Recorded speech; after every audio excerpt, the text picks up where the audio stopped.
नमस्कार दोस्तों, आज के वीडियो में हम बात करने जा रहे हैं E20 पेट्रोल के बारे में। यस करेक्ट, E20 पेट्रोल को हम इस तरह समझ सकते हैं, normal petrol mix with the biofuel of 20%, that's 20% of ethanol को हम मिलाकर E20 पेट्रोल कहते हैं। तो इस वीडियो में मैं आपको सारी जानकारी शेयर करूंगा E20 पेट्रोल के बारे में, होता क्या है एंड उसकी हर चीज़ें, इम्पैक्ट एनालिसिस मैं आपको बताऊंगा, इन्वायरमेंटल चीज़ें बताऊंगा एंड उसकी सब जानकारी मैं देता हूँ आपको। अगर ये वीडियो आपको पसंद आए, आपको ये इन्फॉर्मेटिव लगे, आपको वैलिडेशन होता है, तो इस वीडियो को ज़रूर लाइक करें, शेयर करें एंड चैनल को सब्सक्राइब करना ना भूलिएगा। फर्स्ट थिंग कि ब्लेंडिंग होता क्या है, सबसे पहला क्वेश्चन बनता है कि ब्लेंडिंग होता क्या है। सेकंड थिंग, ब्लेंडिंग हमें इंक्रीज़ करने की ज़रूरत क्यों पड़ गई। द थर्ड पॉइंट, इसके इम्पैक्ट एनालिसिस हम जानेंगे कि इसके क्या इम्पैक्ट्स हैं। एंड जो चौथी पार्ट की इन्वायरमेंट के बारे में हम जानेंगे कि इन्वायरमेंट इम्पैक्ट इसके क्या हैं। तो फर्स्ट थिंग हम जानने की कोशिश करते हैं। तो फर्स्ट पार्ट, एथनॉल ब्लेंडिंग होता क्या है।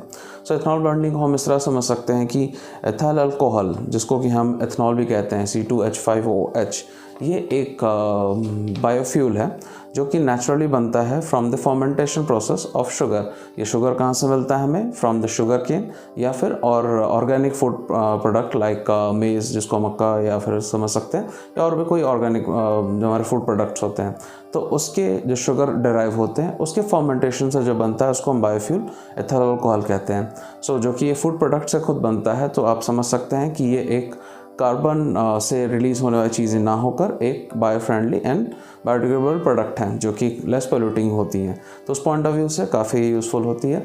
और भारत सरकार की अपने खुद की सेट टारगेट्स थे कि हम उसको किस तरह से हम अपने कार्बन फुटप्रिंट को कम कर सकते हैं।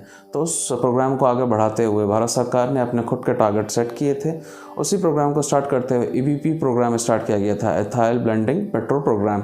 इसके तहत भारत सरकार ने अपने खुद तय मापदंड किए थे कि हम इतने % की ब्लेंडिंग हम करेंगे एंड अपने हमारे क्रूड ऑयल प्रोडक्ट्स को हम यूजेस कम करेंगे, पेट्रोल को। इस इस प्रोग्राम के तहत आगे बढ़ते हुए भारत सरकार ने E10 के प्रोग्राम पहले स्टार्ट किया था and happily and they have completed everything the target. हमने E10 के प्रोग्राम को कम्प्लीटली अचीव कर लिया है और E10 हमारे देश में अभी इजीली अवेलेबल है, हमारे पेट्रोल प्रोडक्ट्स में है, जिसको हमने अचीव कर लिया है। सो इसी प्रोग्राम को आगे बढ़ाते हुए E20 की ज़रूरत पड़ी और भारत सरकार हमारा इसी पे आगे बढ़ रहे हैं। Now coming to the second part कि ब्लेंडिंग हमें इंक्रीज करने की क्यों ज़रूरत पड़ी। सो आपको ये जानते हुए कोई भी हैरानी नहीं होगी कि भारत सरकार ने 2020-21 के जो टर्नओवर था उसमें करीब 185 मिलियन टन की लीटर की हमने पेट्रोल इंपोर्ट किए थे, जिसकी कीमत करीब $551 बिलियन है। तो आप समझ सकते हैं कि कितना ये बड़ा ये इंपोर्ट टैक्सेस बिल्स हमने पे ऑलरेडी कर लिया, हमारे फॉरेक्स कितने बाहर जा चुके हैं विद दिस इंपोर्ट। सो इस चीज़ को हम समझ सकते हैं कि 20% अगर हम इसको मिक्स करेंगे फ्रॉम दी नॉर्मल पेट्रोल, सो आप कह सकते हैं 20% लेस इंपोर्ट हमें करना पड़ेगा फॉर एवरी लीटर और द इम्पोर्ट हम जो कर रहे हैं उससे। तो उसकी जो सेविंग कीमत होगी करीब अप्रॉक्स जाने वाली है वो $4 बिलियन की सेविंग करीब होगी, जो इसको हम कह सकते हैं 33,000 करोड़ रुपीस की सेविंग सालाना हम एक E20 प्रोग्राम अगर सक्सेसफुली अचीव कर लेते हैं तो हम ईज़िली इसको अचीव कर सकते हैं। Now coming the second part of this, इसका और क्या फ़ायदे हो सकते हैं, ब्लेंडिंग की क्यों ज़रूरत है। सबसे पहले जो मैंने आपको कहा था कि कोई एक क्रूड प्रोडक्ट ना होके एक ये नेचुरल प्रोडक्ट है, तो इस वजह से हम कह सकते हैं इसकी कॉस्टिंग जो है वो नेचुरली कम होने वाली है। ये पोल्यूशन भी कम करने वाला है और इसके भी और भी अच्छे फ़ायदे हो सकते हैं जो कि कंपेयर टू क्रूड ऑयल या पेट्रोलियम के बहुत ही उल्टे होते हैं। सो इसको हम आज जान सकते हैं। हम ये भी जानते हैं कि हमारे देश में आज अनाज की कोई कमी नहीं है, हमारे ऑर्गेनिक प्रोडक्ट्स बहुत ज़्यादा पैदावार बढ़ चुकी हैं, तो इस वजह से हम कह सकते हैं ईज़िली ही हम उन चीज़ों को बना सकते हैं, बायोफ्यूल्स को हम ईज़िली बना के प्रिपेयर करा सकते हैं। तो इन सबको देखते हुए इसको हम कह सकते हैं कि ब्लेंडिंग इंक्रीज़ करने की ज़रूरत हमें है अभी, जो कि हम अचीव करेंगे under the E20 programme. Now coming to the third part कि रिसर्च क्या इसके बारे में बताते हैं। सो रिसर्च इंडियन स्टडीज़ इसमें की गई थी, तो इंडियन स्टडीज़ में कुछ बहुत ही अच्छी बातें जानने को मिली एंड कुछ इसमें बुरी बातें भी हमें जानने को मिली। तो coming to the first part, metal and metallic coating base का क्या इम्पैक्ट है। तो मेटल और मेटेलिक कोट्स पे, गाड़ी के जो मेटल और मेटेलिक कोटिंग पार्ट होते हैं उस पर इसका कोई भी इम्पैक्ट नज़र नहीं आया स्टडीज़ में। ना कमिंग टू सेकेंड पार्ट जो हमारा होता है इलास्टोमास, जिसको हम इलास्टिक पॉलीमर्स भी कहते हैं, जो भी हमारा रबर्स पार्ट्स होते हैं, सब चीज़ें होती हैं, इनका जो यूज़ होते हैं उसमें इसका इन्फीरियर हमें प्रोडक्ट का हमें वो दिखाया, लेस परफॉर्मेंस दिखाया, इन्फीरियर परफॉर्मेंस दिखाया। सो एक ये अच्छा संकेत नहीं है, उस चीज़ को हम कह सकते हैं। Now the third part is जो PA66 प्लास्टिक, जो कि एक रिप्लेसमेंट की तरह मेटल की तरह कार में यूज़ होता है as a part of this, उसकी भी टेंसाइल स्ट्रेंथ में कमी पाई गई है। But on the other contracted road, इसमें हम एक और चीज़ जानना चाहते हैं। Automatic research association of India, जिसको ARAI इस नाम से भी हम जानते हैं, और Indian institute of petroleum IIP, और तीसरी एंटिटी इंडियन ऑयल कॉरपोरेशन की रिसर्च डेवलपमेंट टीम ने 2014-2015 के करीब इसका एक कंबाइंड रिसर्च किया था, जिसके बाद ये चीज़ जानने को मिली थी कि एवरेजली हमारे कार्स में फ्यूल एफिशिएंसी करीब 6% कम हो जा रही है। सो ये एग्जिस्टिंग मॉडल की बात हो रही है, जो हमारे कार्स रनिंग है, उसके इम्पैक्ट सही है कि 6% on average, not on every car, based on that कि वो SUV है, सेडान है या फिर हैचबैक है, बेस्ड ऑन दैट उनकी अप एंड डाउन रीडिंग्स हो सकती हैं, बट ऑन एवरेज बेसिस 6% हमारा लेस हो रहा है, ये हमारी है।